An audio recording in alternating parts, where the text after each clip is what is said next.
Beauty Professor, and you can find my beauty blog at www.beautyprofessor.net. Today I'm excited to do a quick product overview of some new items I've purchased from the freshly debuted Surratt Beauty, which is currently available at Barney's, New York. Barney's recently revamped their beauty floor, and it's now called The Foundation. It's all white and bright, extremely luxe and yet minimalist, and one of the additions to this new floor was this line by Troy Surratt, who is a famed and revered makeup artist. His line aesthetic is simply stunning. It's streamlined, it's simple, it resonates with the Japanese cosmetics approach that focuses on a clean canvas and simple products that enhance the face without being theatric. So the items I chose to focus on from the Surratt line when I first ordered sight unseen were naturally lip products because I just can't get enough.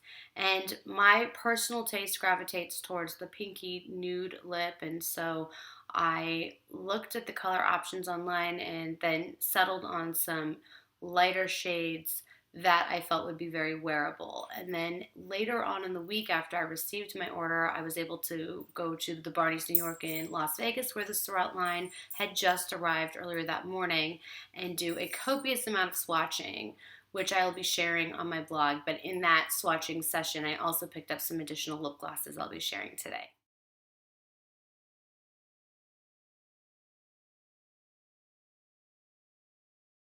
Let's get a close-up on the products. The first items I knew I would be ordering right off the bat were the Lipsliques. And this is kind of a lipstick alternative, at least that's how it's stated on the Barney's website.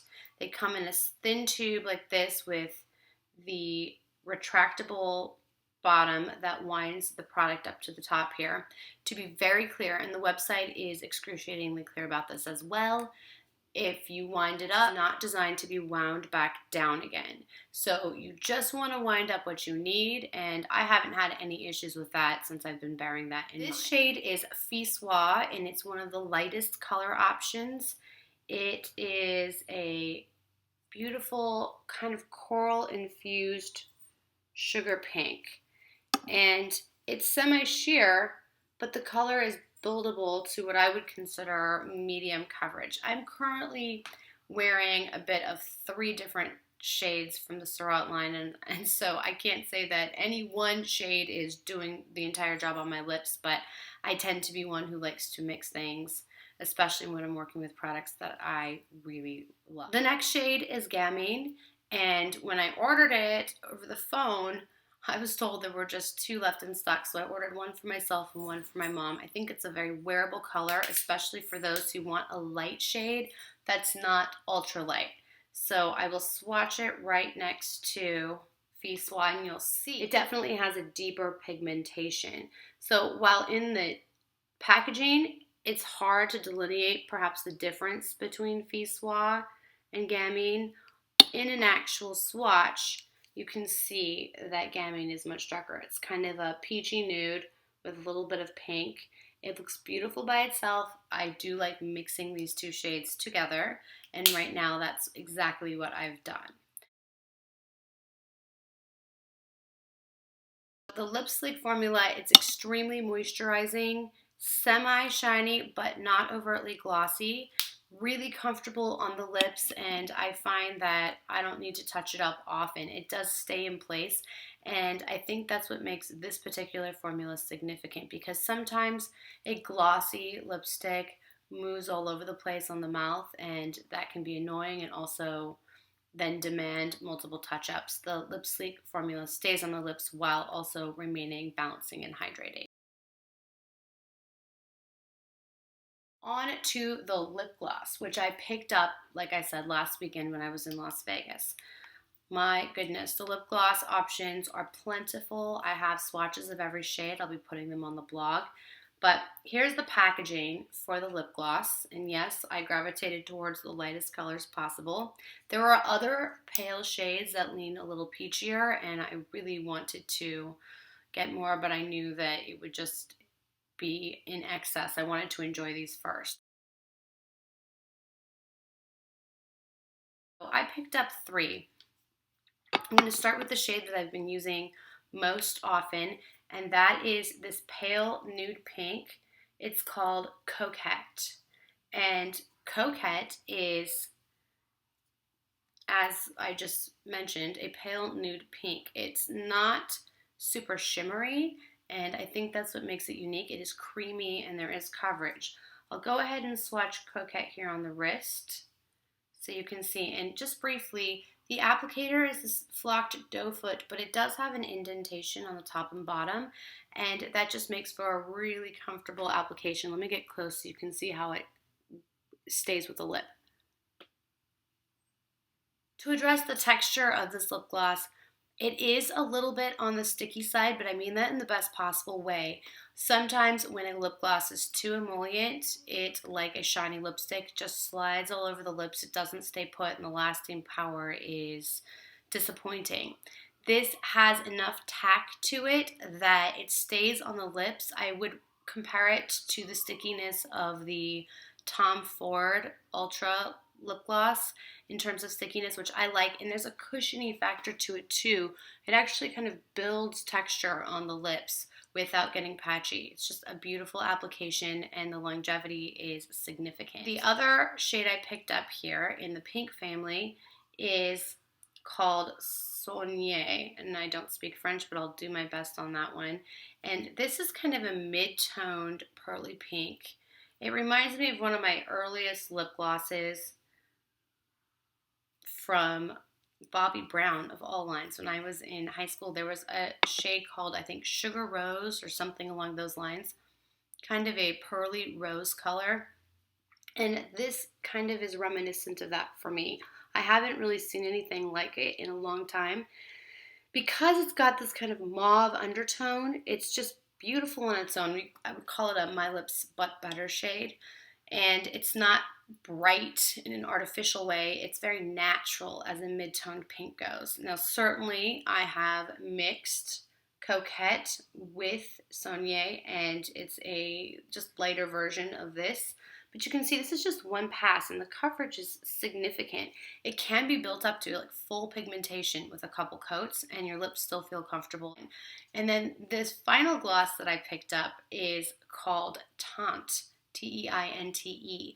And yes, it looks white because it basically is. It's a milky white gloss that's intended to lighten up any darker lipstick. Now, because I tend to love light lip color, I knew this was a must in my collection because I'm always mixing colors to make it a little paler or lighter.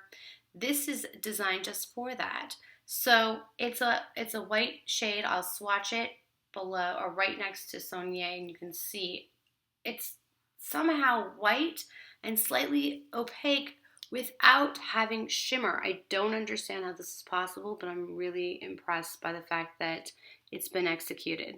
So you can see this milky white over the lips. It just creates this beautiful pearly milky coverage that lightens up a lip. I actually like wearing it by itself sometimes as well.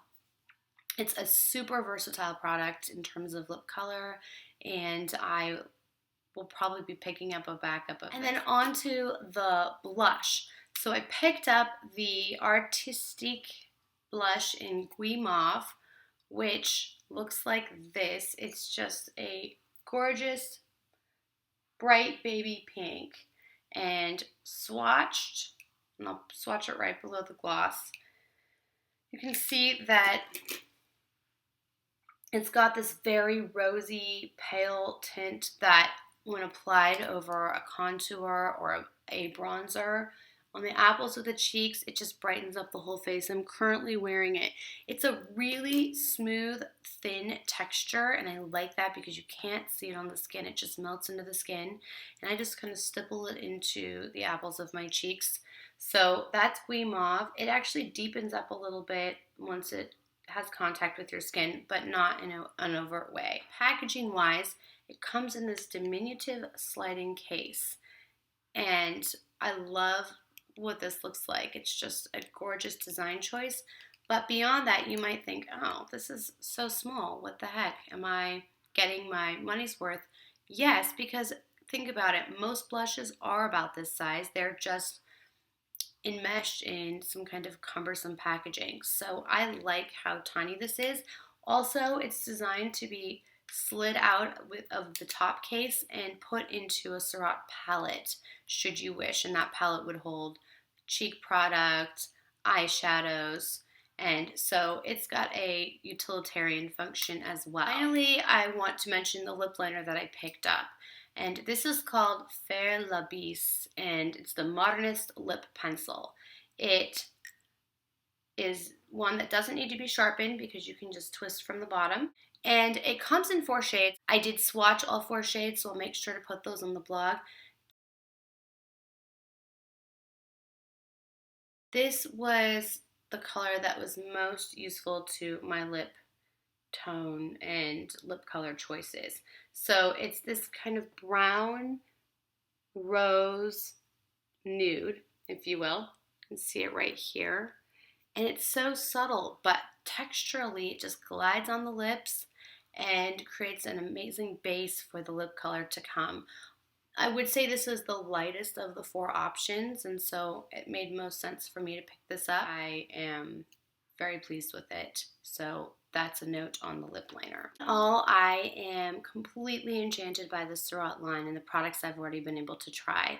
As I mentioned before, I have swatches of all shades of the lip gloss, the lip liner, the eye batons, which unfortunately were not in stock when I was at the Barney's in Las Vegas, otherwise I would have picked a couple of those up. I have swatches of the concealer, and I look forward to swatching the other products in the line. There are eyeshadows as well as a powder that has been sold out but should be arriving again soon, so I can't wait to try that, being a base product fanatic. And there's also a liquid liner that is rechargeable or refillable, so that's great for those of you who are looking for the ultimate liquid liner that you can continually refill as necessary. I hope you found this video useful. My goal was to give you a quick introduction to the Surratt line should you not be near a Barney's counter to experience it yourself. I would love to hear what you might have tried from the Surratt line, and I'd also love to hear what you'd like to try from the Surratt line. As always, I welcome your questions and your comments and invite you to visit me at my beauty blog, Beauty Professor, which can be found at www.beautyprofessor.net. Take care.